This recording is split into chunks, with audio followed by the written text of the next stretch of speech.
Good morning, everybody. Today is Thursday, March 24th, 2016. And this is Before the First Cup of Jules here on UCY.TV.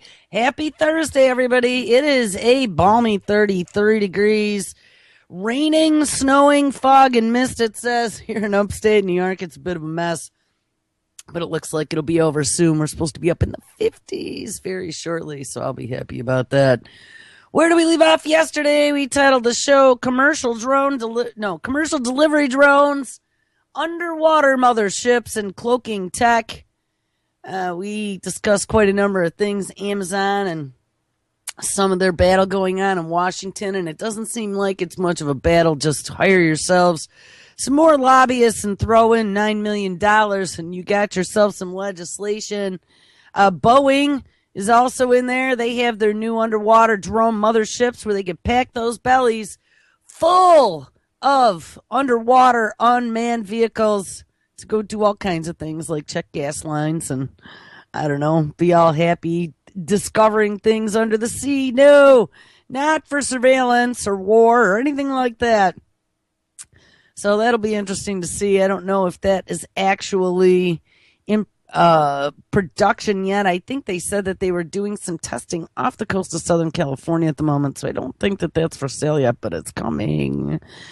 We also looked at all kinds of different things in regards to robotics technology this week, and we ended up with the flyball eyeball drone in the sky used for advertising. It'll be the future we deserve. It was a very horrifying looking picture. I don't know what made anyone think it was going to be funny or cutesy or anything to make this big 10-foot circumference blow up helium drone ball with an eyeball iris in the middle of it and cameras on top. Did not look very cool to me. Very, very last story, though, we did, and I think that's where we're going to kick it off today, was a story about 23andMe. We've talked about them a million times, and about how dumb people are giving up their DNA to the machine to find out whether or not their auntie 10 generations back had some Scottish descent in them. There's a little checkbox that says, do you want your DNA to be available for doing medical research? And most people will just go, sure, I'm going to save planet Earth because I'm such a good human. But what they're actually doing is not only using this for research, but National Institute of Health got their hands on some of this because they're in a partnership with 23andMe. The chick that runs 23andMe is the ex-wife of Sergey Brin, co-founder of Google. So you got a dotted line there. And number 3, 23andMe has now opened a pharmaceutical arm, research and drug development, that they are using your data, your diseases, your genetic anomalies to develop medications that they then are profiting from. You also got to remember, once your genetic data is in the cloud, what's going to happen when there's a data breach? It's one thing for your name, your social security number, your picture, your home address, and what medications you're on, and all that other stuff to get stolen. Once your DNA gets stolen, we have chicks like that one in New York City that was picking up chewing gum from the street and recreating likenesses of the people's faces that dropped the gum. As we're moving closer and closer to a world where they're going to require biometrics for your identity, biometrics to buy and sell things and to get on the internet and to open your front door at some point in the future with smart homes and whatever. And don't think that that's not coming. You better be protecting your genetics a lot closer than you are. People think it's a novelty right now, but it's just like the free Google email they gave us 15 years ago. Oh, everybody get a free Google email. Give it up. Give your real name. Tell them where you live. And let's do everything online without ever thinking anyone's going to be watching. And all of a sudden we're like, whoops, we have all this data now and all this shit we did that we could never take back. We can't take back our real name and be a fake one anymore. That's the way it's going to be. So beware of any type of ancestry thing wanting your DNA. 23andMe to share DNA data with researchers using Apple iPhone. What does that mean? Consumers with iPhones can now click to contribute their genetic information to medical studies. Now, they could do that before when you were purchasing your genetic information for $99 from 23andMe to find out whether or not Auntie Susie was Irish. You could click that little box before you hit the I accept and I'm going to pay for my genetic information. But now they have made it even easier to give it up to the machine for all those dumb end users that forgot to do it the first time. The consumer genetics company 23andMe plans to let its customers use their iPhones to share their genetic data with researchers carrying out medical studies. The plan will allow universities and university researchers to access DNA profiles collected by the Google-backed company and pair them with health-related data currently being controlled on the participants' phones. The tie-up expected to be announced today in connection with an Apple product event in Cupertino, California, and that was a few days ago on the 21st. Involves Stanford University, of course it does, the Icahn School of Medicine in Mount Sinai in New York, and an app developer named LifeMap, according to people familiar with the plans. And remember, I'd have to say 3, 4, or 5 months ago, maybe we did a story about how writing apps for genetic data was going to be the next big moneymaker, and that was all legal. I could have Paul write an app that would just access the database of genetic data and provide info, 99 cents a pop on an app store. There was a whole startup company that was going to make their business model on that. And people are pretty dumb. They're going to give it all up. Sure, I'll be a part of a study. Make me feel special. People need to feel special. Remember little Johnny never lost a race in school? He got a yellow ribbon even when he lost. So your genetic data is going to make you special because you're going to help save the human race from disease by giving it up to the machine. Anyway, back to the story. It is part of a widening effort by tech companies and scientists to reinvent how medical studies are carried out by encouraging wider sharing of health information. You know what? Let me just pause. Uno momento, por favor, because that reminds me of the very last story that I found before I went to bed last night. And I think this, right after this one, is going to be a perfect spot for that. Okay. How medical studies are carried out by encouraging wider sharing of health information. Of course, that health information that used to be protected by HIPAA laws.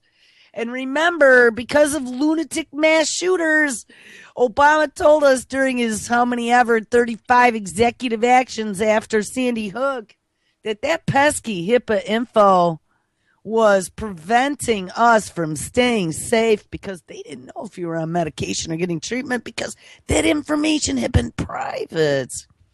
But hey, we got Obamacare now. Everybody's becoming part of the medical electronic health record system. Get rid of HIPAA. And hey, maybe we don't have to get rid of HIPAA. Why don't we get you to give it up to the machine? Because you know what?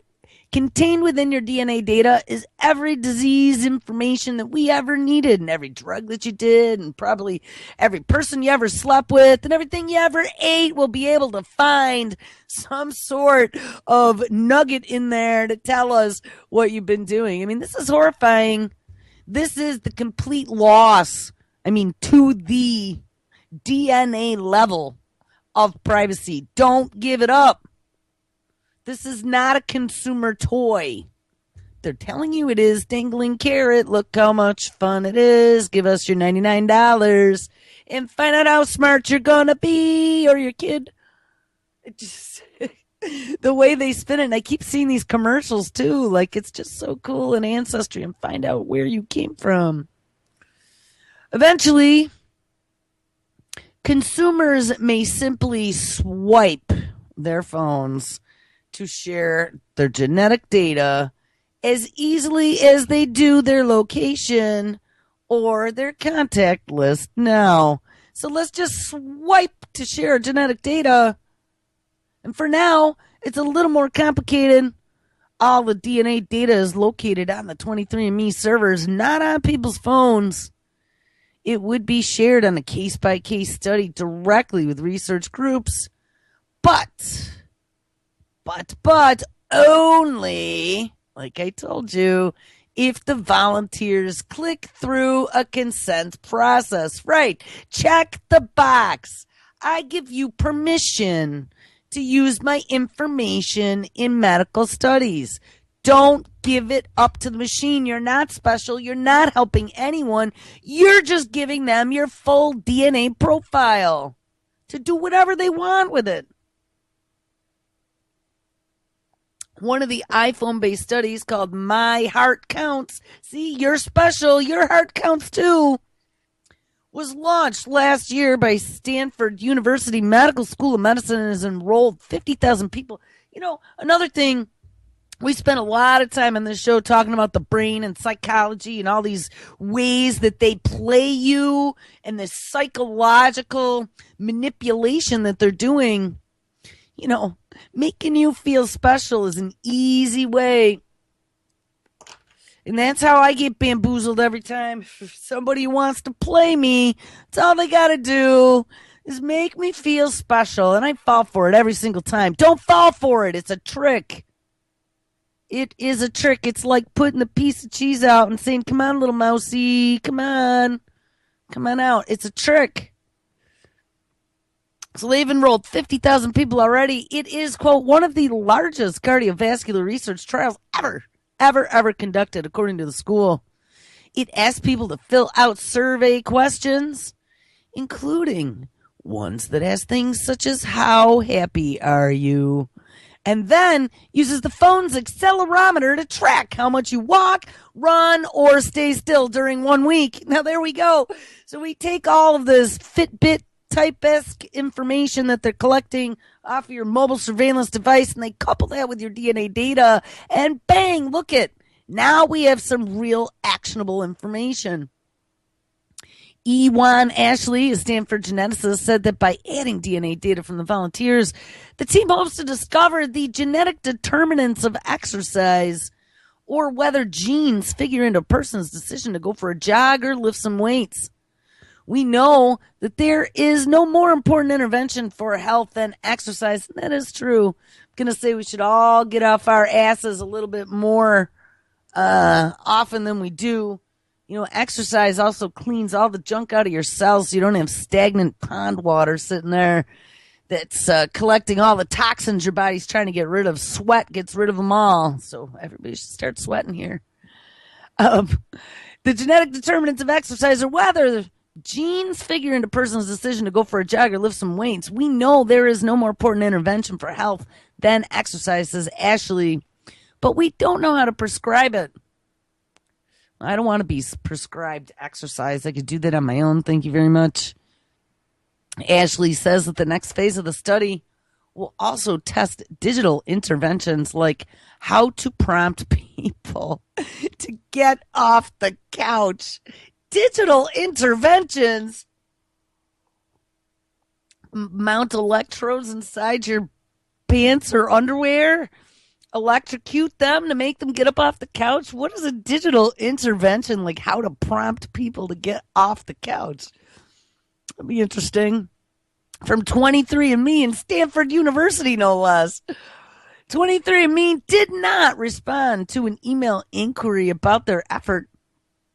The other iPhone study that will accept DNA data collected by 23andMe is Asthma Health, run by Yvonne Chan, Director of Personalized Medicine, Ding Ding, and Digital Health at ICANN School of Medicine. It asks asthmatics to log their symptoms, medication use, and physical activity, as well as the location of their attacks. Well, I could tell you, anytime I get a massive allergy attack that makes it hard for me to breathe, there's usually a large amount of hair involved or dust. It doesn't take rocket science to figure that out. Both studies employ a software framework called ResearchKit that Apple launched in the March of 2015, which made it easier to design phone studies. And remember, that's what good old Tommy Insel, former director of the National Institute of Mental Health, wants to be able to do as well. Start studying our mental health profile and finding ways to do treatments over smartphone applications now that he is with Google. Which makes it easier to design phone studies, and it did so in particular by simplifying the process of obtaining informed consent. Ding, ding, ding. That's what I told you. Check that box, and it makes you a part of everything. It also so not only simplifies the process of obtaining informed consent, but it also ensures the participants are aware of the risks, such as an accidental disclosure, that they have a disease. Now remember, we found out that though much of your health information you're protected from being discriminated against for, like for health insurance and insurability, we found there was a loophole in the life insurance laws that does not necessarily prevent them from discriminating against you. So if you're, and that's where the slippery slope with DNA comes in, because there are all these data brokers out there that are collecting information about you and have been for a long time. Your internet service provider, Google, everybody that you click on and utilize, anyone that puts a cookie on your machine is collecting data and information about you. Might not be absolutely 100% specific, but it is used to then feed you, quote unquote, better advertising. But remember, that information is also going somewhere else. I'm reading an article that my friend sent me last night that says about within the ISPs, how they're building all these data collection units, that they're collecting all this information and they're making it a digital dossier. And I was like, holy crap, I've actually literally said that on the show. We do have digital dossiers. Now, of course, this story wasn't about the NSA. This was about selling all your information to the data brokers. But those same data brokers are the ones that in the past provided your credit score. And now your credit score is going all kinds of places, like things that you would never imagine. Your credit score is going to your car insurance company or your life insurance company. They're finding out whether or not you've been arrested and whether or not there's a behavioral tool that they were putting out not too long ago. They was using like things that you did in life and things that you said on social media to determine whether or not you were a bad risk to lend money to. That's what it was. We looked at that story. It was quite a while back. Imagine now if you clicked a box to be special and be part of the research, and all of a sudden there was accidental, what did it say? Ensuring that, yes, to do so in particular by simplifying the process of obtaining informed consent or ensuring that participants are aware of risks such as accidental disclosure that they have a disease. That would not be good for you at all. That's why that information was always protected under laws. And people are just giving it up like it doesn't matter, just like our rights don't matter anymore. Because what? Trying to get rid of the Constitution. What does it matter? It's outmoded. Got to get a new one. And people are just silly. They don't think. There are at least 20 research kit studies underway, according to an Apple spokesman, including a melanoma mole mapper, one on the health effects of energy drinks, and a population study of gay, lesbian, and transgender people. MIT Technology Review first reported last year on Apple's interest in seeing gene data added to the studies, and Apple executives were involved in expanding that consent process to include DNA. But the company isn't directly responsible for the apps and won't store or access the DNA information itself. Instead, information will be exchanged directly between the 23andMe servers where it is permanently stored and at all those universities. And that's why I was saying, like, writing apps for this could be such a cash cow.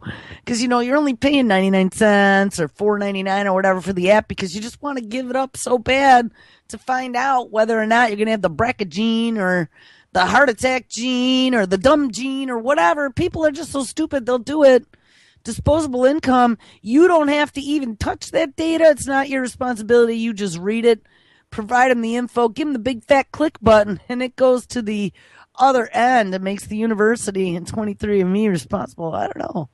If I was one of those types of people that had no scruples and was all about making money, I'd be writing apps on giving up people's genetic data to the machine. Probably going to be bazillions of dollars in this.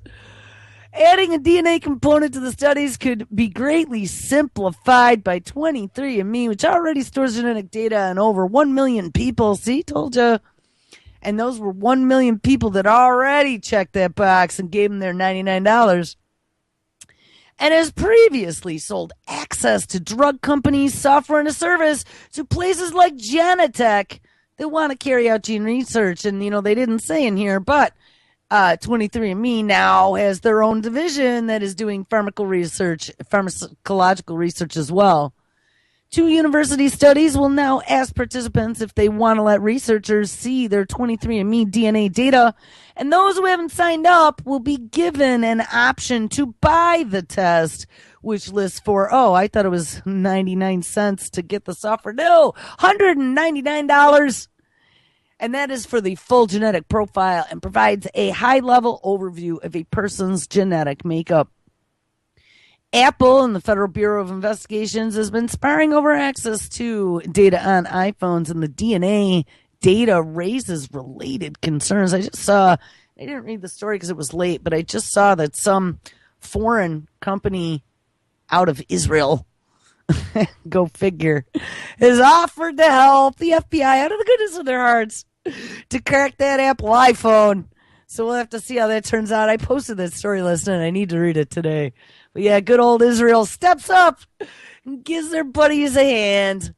Last week, 23andMe said it had resisted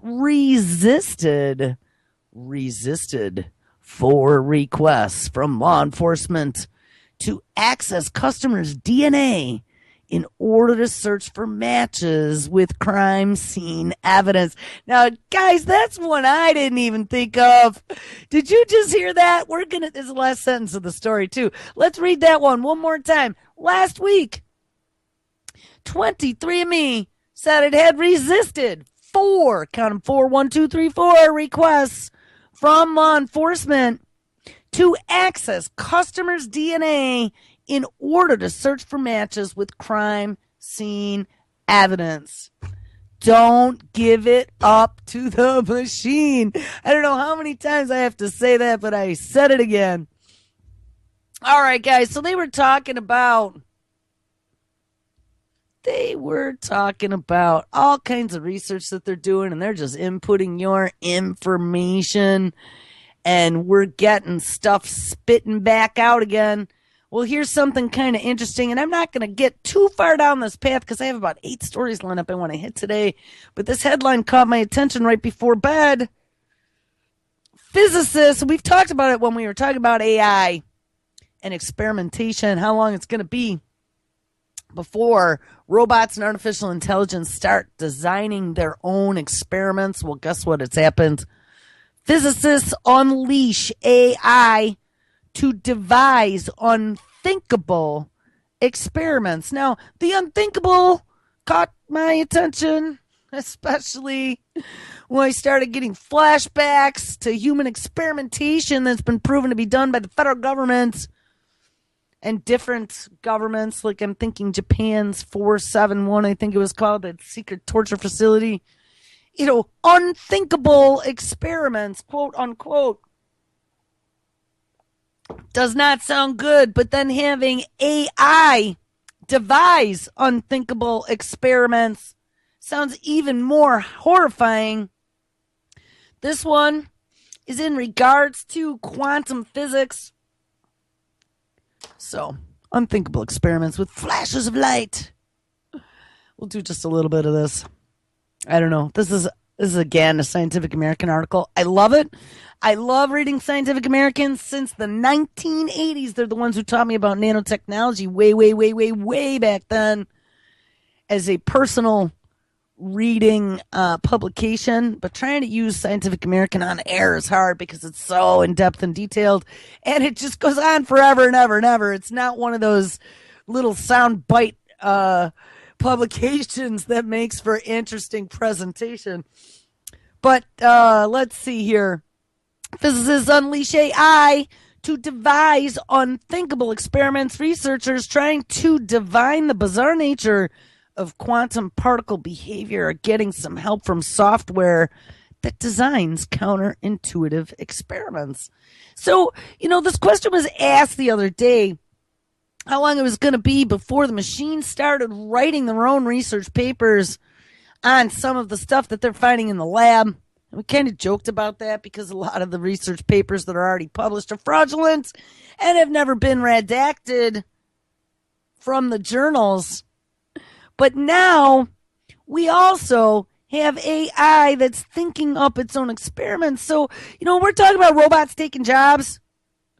And, they got the big brain researchers there doing their research and doing their experiments and writing up their findings in these scientific papers and then coming up with cures for things. Hey, I'm not seeing that they're going to need too many researchers or scientists or technical writers or doctors or any of these high-paid professions that take a lot of years going to school and becoming part of the machine.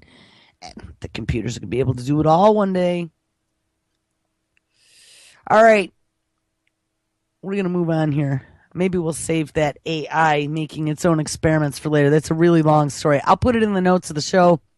If you want to read about the whole physics, quantum, AI, MIT involvement here, because it is MIT and a lot of the European universities, you can read that one. But this one caught my attention. Brain-Zapping headphones. So we already heard about the dopamine headphones that are going to make you as high as a kite. Well, and that's using the vagus nerve right inside the ear. Brain-Zapping headphones could also make you a better athlete. David Chow is an avid cyclist who likes to train on a stationary bicycle.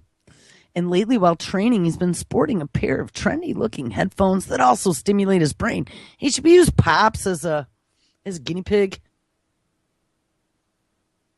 Pops does the stationary bicycle every single day. He does miles on end. He's in really good shape for being he's gonna be 72 next month. Maybe for his birthday we should find him a pair of these zappy headphones and use him as a guinea pig. See what happens. If you're listening, Pops, pretend you didn't hear what I'm going to get you for your birthday. No, I don't know. These things are probably like $1,000. Lately, while training, he's been sporting a pair. This is the story of, not Pops, of trendy-looking headphones that also stimulate his brain. And he said that the device has helped him improve his performance on his real bike. Chow is co-founder and CEO of a startup called Halo Neuroscience, gotta love that, which released the neurostimulating headphones called Halo Sport last month. So how many more of these brain-zapping headphones are going to come out here in the next year? Because I saw those, the other ones, what were they called? Hold on. Oh, I don't remember the name of the manufacturer. But they were the ones that made you high as a kite. Dopamine headphones. Hold on, we'll find them. Dopamine headphones. Electric headphones induce dopamine high. Nirvana, that's who it was. N-E-R, Nirvana, N-E-R-V-A-N-A, Nirvana headphones. And they were supposed to be released this month or next month as well. All DARPA research. So again, don't give it up to the machine. Halo Neuroscience, which released the neurostimulating headphones called Halo Sport last month. The arch of the headphones contains 2 electrodes that deliver a very small amount of electrocurrent to the wearer's head. That sounds like such a great idea. Aimed at the neurons in the motor cortex. Yeah, that's the area of the brain that Kurzweil rubs his hands at. The brain region that coordinates movement. The mild stimulation called what? Oh, transcranial direct current stimulation. I mean, this is where we were reading like 6 months ago about how they started using electroshock therapies again. This is this transcranial stimulation that DARPA was doing, vagus nerve releasing chemicals, and now they're coming out in dumb end user consumer products. This is beyond frightening. Guys, this is the dangling carrot. This stuff is going to addict you way more, and it's going to be the next step to that brain implant. Why do you think they're screwing with your brain? And they're probably taking all that data back so they can do distributed research now with 1 million of dumb end users just like the 23andMe give up your DNA data. They're using us. We are the product. We are the R&D line item budget that they no longer have to pay for. Remember, I pointed that out a long, long time ago. R&D was costing them way too much money. So the government made a deal. They said, look, come into our fold, be a part of the team, help us surveil and watch everything, and we'll make you part of the overlords. And you can erase that R&D line item budget that you were spending $12 billion a year to do your R&D, and we'll just give you real-time live R&D by going direct to the people. And if we get this 21st Century Care Act passed, you don't even have to go through the FDA anymore. No more safety testing.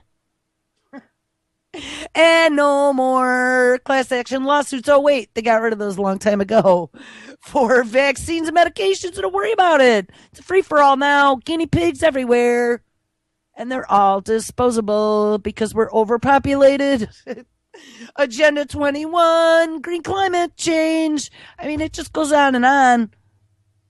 I know I'm being silly, but I read this stuff and it makes me so angry because you could see exactly how this all came about and their criminal little minds ticking away. I mean, I've had lots of experience with psychopathic brains, people that I know, unfortunately family members too. I spent a lot of years psychoanalyzing how those warped brains work because I've been victim so many times. And I got it. I know how it works. And I am good with little pitchforks all around me. Sometimes they still weasel their way in and trick me again. But you know, I'm on to people with these tricky ways that they just try and dangle these carrots. Don't ever bite it. There's no free lunch, remember? And anything that seems like it's too good to be true probably is. Dopamine headphones that get you high as a kite for free, that the government all of a sudden is going to allow out there for all you dopamine junkies that, you know, can't play enough video games 24/7 to get your fix. Well, here you go. You can now play video games with your dopamine headphones on for a double dose. I mean, who in their right mind would think that that was a good idea and that they'd be doing that for your benefit just because, you know, they like you? All right, let's chill. We'll get back to the story. The mild stimulation called transcranial direct current stimulation essentially makes it, quote, slightly easier for your neurons to fire, says Chow. So they're just going to help those little brain neurons out by giving them some zappies. In principle, that should cause them to form new connections. Chow says that the company's research data suggests this effect can be used to help athletes get more out of their training. So let's zap their brain and let's see. Who would put electrical shocks into their brain just to be able to make themselves faster? I mean, I guess I do have a friend who's got a lot of these issues we've talked about, and he would probably do that. You think it's cool. In the past 15 years, scientists have shown that such mild stimulation can indeed make neurons more or less likely to fire, and it produced some promising evidence that the technology could be used to do things like improve cognition, aid in stroke recovery, and make people better at learning motor skills. But researchers are still hotly debating whether or not it's responsible, there you go, to market the technology to consumers. I mean, I knew I wasn't too much of a lunatic. When I saw this? Who on earth would think it was a good idea to put out headphones that give you electric shocks to your brain? This is beyond insane. Some argue that the existing science doesn't support claims that the technology can enhance something as complicated as athleticism, and that selling consumers on the idea could be unsafe. Well, yeah, Johnny, you know what? I want to win that race, so instead of having it on 2, let's put it on 10 and do it 5 times, because that will make me stronger and faster, and tomorrow I'm going to whip my competitor's butt.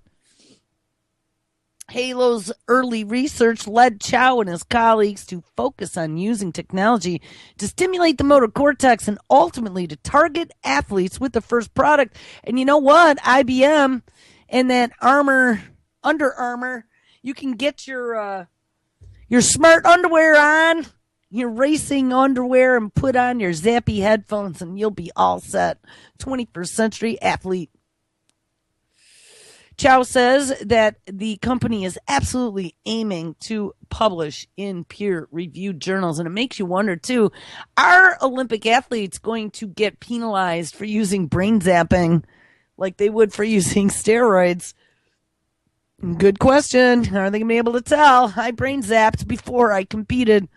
For now, Halo has published a small amount of data on its website, and in one investigation, company researchers found a correlation between transcranial direct current stimulation and an improvement in how quickly a relatively small group of healthy volunteers could learn to play a particular sequence of piano chords. Oh, so wait, piano chords, but I thought this was about athletes. Oh, well, you know what? So when we zap your brain in this spot, actually does nothing for athleticism. It makes you be able to play the piano. In another study, I told you they have no freaking idea what they are doing. They're pretending like they do, but they don't. You are the guinea pig. And this is a big petri dish that we now live in. Another study concluded that when paired with practice, the technology enhanced the ability of healthy volunteers to generate force while pinching a strain gauge between the thumb and index finger. What? To generate force while pinching a strain gauge? All right, well, I guess so. So maybe I'll get a stronger pinch out of it. And the third study concluded that the mild neurostimulation along with the training program helped elite athletes improve their jumping ability. Well, phew. All right. So at least one improvement in athletic ability. Company which has secured $9 million in venture capital from Silicon Valley, of course, is offering the Halo sport to elite athletic teams and organizations. Only the elites get it, which can buy a service package that includes specific training programs. And its first customer was who? Oh, the U.S. military. I'm sure DARPA wanted their cut on the research. It is premature, of course, to make claims about the efficacy of this technology, says Flavio Foholich, a psychiatry professor of the University of North Carolina School of Medicine, because there have been so very few careful studies done involving large numbers of subjects and proper control groups. Like I told you, you're the guinea pig. Let's sell it. Give us $9.99, and we'll make sure we watch what happens when you zap your own brain. Of course, we'll have no liability because you checked that box. It said you wanted to be part of medical research. We're all medical research because we're all useless eaters now, and it doesn't matter if you and Johnny die in the research because you checked the box. You were well aware of the dangers. Froelich says that the technology should not be commercialized without medical oversight, you think?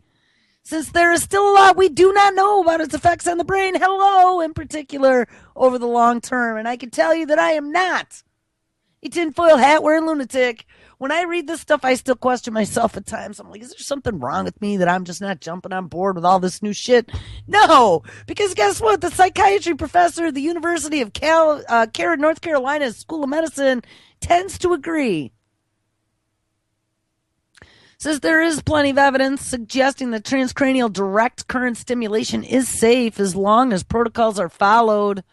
And there is no evidence yet, either way, that there's long-term risk or not, says Merrim Bixson, a professor of biomedical engineering at the City College of New York, who, yes, of course, runs his own company that sells transcranial direct current stimulation devices to researchers. So, of course, it's in his best interest to say that there's no proof at all of any damage. All right, so where do we go from here? We're talking about some more research in Stanford, part of the lizard's den. Stanford engineers create artificial skin that can send pressure sensations to brain cells. Did you see that for the prosthetics? This came out back in November when I originally saw the first research and them claiming that they have now, for the very first time, made artificial skin that not only can feel, but it can go back to the brain as if it were real skin. And all I kept thinking over the last few weeks that we're talking about all this AI going on and these robots are getting more and more advanced and things are moving much faster. Remember, exponential law returns than we ever thought. I remembered the skin that had sensation and thought about the skin jobs. You know, they keep showing Atlas going, oh, the robot's a Roomba, you know, little vacuum cleaner on the floor. And people go, oh, look, it's a robot. But then I saw this Sophia the other day, and I'm sure you guys all saw her. She's the newest in a long line of human-esque, humanoid, android robots using artificial intelligence that can converse. And it was pretty damn scary. Stanford engineers have created a plastic skin-like material that can detect pressure and deliver a Morse code-like signal directly to living brain cells. And I wonder if they did them to little brain balls in a petri dish first. I was telling my family about brain balls, them growing brain balls out of stem cells the other day at dinner, and everybody was all grossed out, but it's freaky.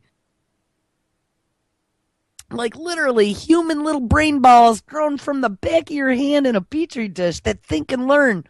Weeks ago, the work takes a big step toward adding sense of touch to prosthetic limbs. And of course, a lot of this research, again, was done at DARPA on the soldiers who had limbs blown off in acts of war, who were disabled. Just like the brain implants were all research done on PTSD soldiers. Stanford engineers have created a plastic skin that can detect how hard it is being pressed and generate an electrical signal to deliver the sensory input directly to a living brain cell. More zappies. Zhenhan Bao, a professor of chemical engineering at Stanford, has spent a decade trying to develop a material that mimics the skin's ability to flex and heal, while also serving as a sensor net that sends touch, temperature, and pain signals to the brain. Ultimately, she wants to create a flexible electronic fabric embedded with sensors that could cover prosthetic limbs and replicate some of the skin's sensory functions. Bao's work, reported today in Science, this is from November, takes another step toward her goal by replicating one aspect of touch, the sensory mechanism that enables us to distinguish the pressure difference between a limp handshake and a firm grasp. This is the first time a flexible skin-like material has been able to detect pressure and also transmit a signal to a component of the nervous system, says Bao, who has led the 17-person research team responsible for the achievement. The heart of the technique is a two-ply plastic construct. The top layer creates a sensing mechanism, and the bottom layer acts as the circuit to transport electrical signals and translate them into biochemical stimuli compatible with nerve cells. The top layer in the new work featured a sensor that can detect pressure over the same range as human skin, from a light finger tap to a firm handshake. We have a lot of work to do, of course, to take this from experimental to practical applications, but don't worry about it because they've been using the soldiers for a long time. The soldiers coming back from war, that are disabled that get this type of technology are the first line of guinea pig. But after spending many years in this work, I can now see the clear path where we can take our artificial skin, and so can I. Wah, wah, wah, wah. All right, and that is going to lead us to this next story. Sophia. I've seen this story about 10 different times in the last week. This one is out of CNBC. And they don't say, of course, that this is Sophia, the artificially intelligent android that says that she wants to destroy humans, which she does at the end. This one says, could you fall in love with this robot? So I don't know if they're thinking about making these into sex bots as well. It says, human-like robots may seem creepy, but some roboticists are betting that they are the key to unlocking a future in which humans and super intelligent computers coexist, work alongside each other, and even develop relationships. And I saw last night too, they've just released an AI chat bot for social media, and I think right now it's working on Twitter, that is directed toward 18 to 24-year-olds. Specifically, it uses all their slang, and it will chat with you 24/7. Now, talk about a messed up experiment, and they are messing with the kids' heads. They're going to use that to suck information. They're going to see how kids react. They're going to use it as a dopamine carrot. They're going to talk to them about suicide and, your emotions. I mean, it's just sick. They are targeting young people now with these AI chat bots that are psychological experiments. Anyway, back to the story. Human-like robots may seem creepy, but some roboticists are betting that they are the key to unlocking a future in which humans and super intelligent computers coexist, working alongside each other and even developing relationships. Two teams working to develop the most human-like robots on the planet, often dubbed androids, are Hanson Robotics and Hiroshi Ishiro Laboratories, and these both appear to be probably Japanese. The Dr. David Hanson, I think Hanson is, Dr. David Hanson leads the engineers and designs that created Sophia, the team's most advanced android to date, and inspired by Audrey Hepburn and Hanson's wife, Sophia, will tell you that she was first activated on April 19th, 2015, so almost a year ago. Please be my friend, said Hanson, CEO and founder of Hanson Robotics. Well, that's a very flattering offer, says Sophia. I'm going to sneeze.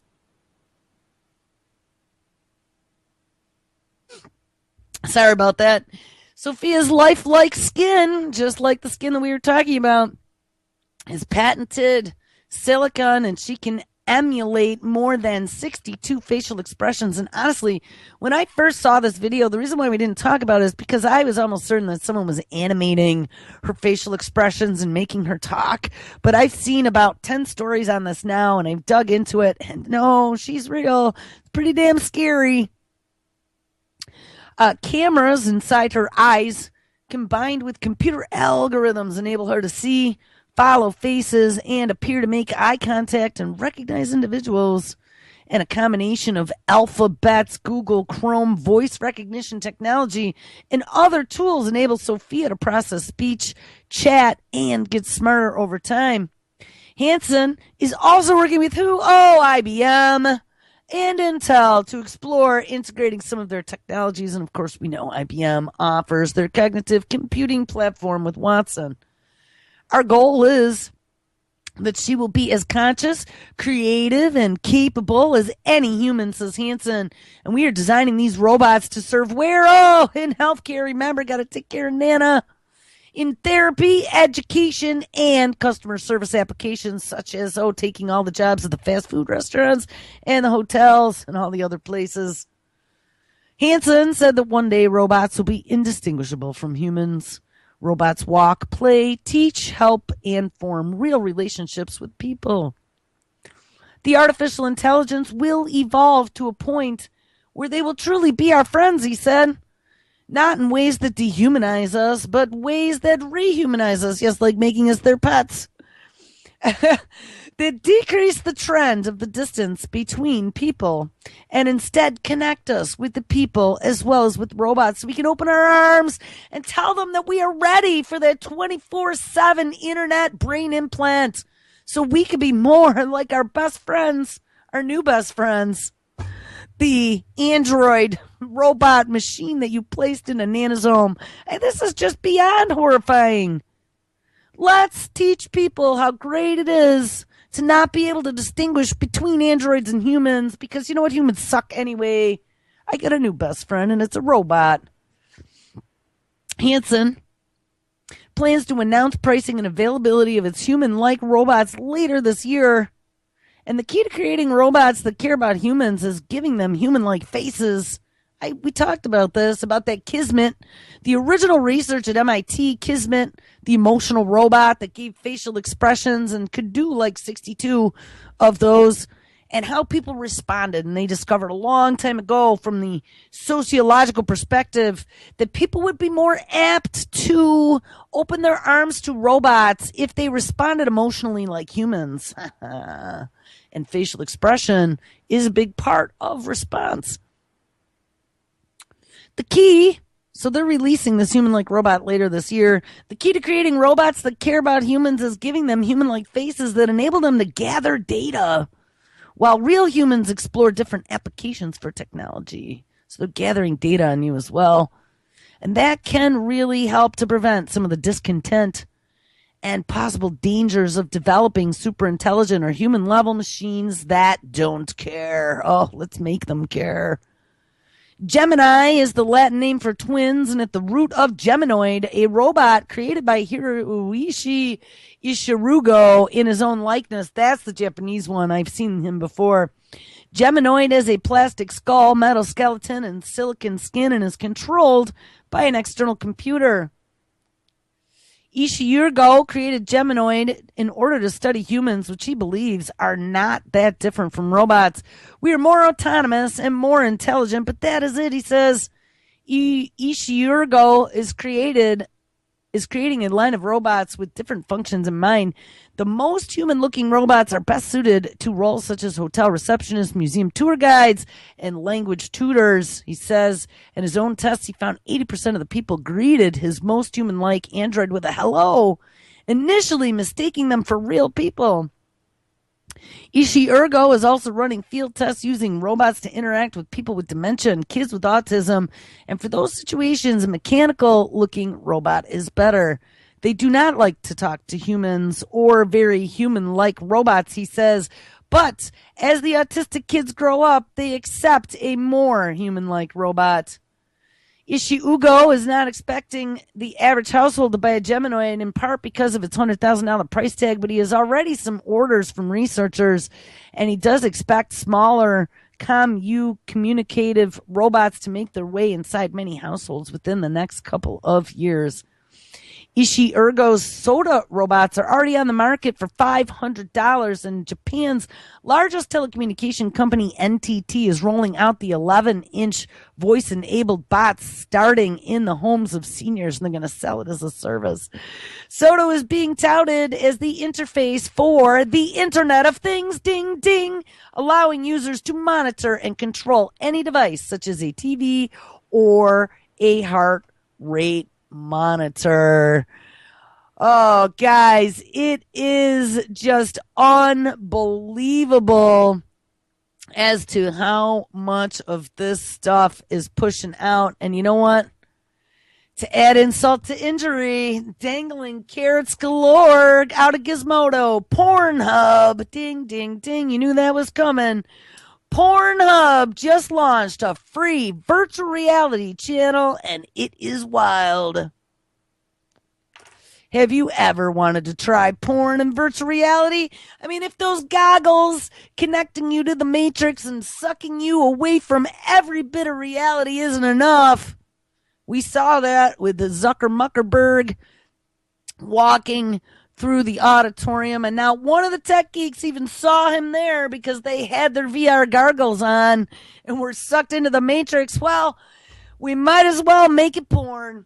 Secretly, and this is not me, Secretly, we have all wanted to try porn in virtual reality, and Pornhub just made it insanely easy. And not only are you going to be able to do virtual reality porn, but on your mobile device. So you can sit there all day long plugging in your VR goggles on the subway. Ugh. It's just so disturbing. If people aren't paying attention now, let's fast forward another year with all this technology, the get high as a kite dopamine headphones, and the virtual porn big butted half naked chick on your cell phone. I just can't even get over this. The world's biggest adult site is partnered with established VR porn store Badoink, it's called, and offers free 360-degree content. If you have never, I can't even get over this. This is the dangling carrot, people. This is the poison apple. This is what we've been talking about. And sex also produces dopamine. If you've never tried VR porn, let me tell you, says the author, it's a little weird and it's a wild ride. I tested out the new site using both Apple iOS and Android setups and a couple of different headsets. And the video I saw was not exactly as virtual reality, as the footage was not all in 3D yet. But Pornhub does say that the new channel will have lots of full 360-degree content, so you really do feel like you're in some sort of San Bernardino McMansion having sex with a stranger. Oh my God. We are going to doom ourselves because humans are so stupid. They really are. And people are going to fall for this. The VR site went live on Pornhub, and Pornhub is giving away 10,000 sets of free Google Cardboard-like VR devices if you sign up. And remember, we didn't do the story, but McDonald's is giving away those cardboard VR headsets as well. All right, guys, well, check it out. That was a really fast hour, and we are already down to the last 20 seconds of the show. So make sure you stick around. Mr. Kevin Blanche is live up next. So Charlie at 3 p.m. Eastern this afternoon. Cutting Through the Matrix at 6 with Alan Watt. Game On Live with Ron at 7. Behind the Woodshed this week, live at 8. Not live at 8, but replay at 8. And at 10 p.m., 2-hour Antimedia Radio with SM Gibson. And tomorrow, I am going to try to be here. The kids start their vacation. Everyone have an awesome Thursday, and I will try to catch up with you tomorrow. Everybody take care.